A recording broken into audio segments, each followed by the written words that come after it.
جبکہ 45,000 افراد نے یومیہ طاقت سینٹر سے رجوع کیا۔ طاقت سینٹر کی تعداد ملک میں 18 ہے۔ وزارت صحت کے ترجمان کا کہنا ہے کہ مملکت میں کورونا کے نازک کیسز کی تعداد واضح طور پر کم ہو کر تقریباً 1/3 رہ گئی ہے، جبکہ نئے مصدقہ کیسز کی تعداد اب 1000 سے کم چل رہی ہے۔ ایکٹیو کیسز اور اموات کی تعداد بھی کم ہوئی ہے۔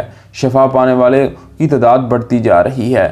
عبدالعالی نے کہا کہ وزارت صحت ٹیلی فون یا صحت اپلیکیشن اور آن لائن موبائل کلینکس نیز ٹویٹر اکاؤنٹ کے ذریعے روزانہ 1 لاکھ افراد کی صحت مشاورت پیش کر رہی ہے۔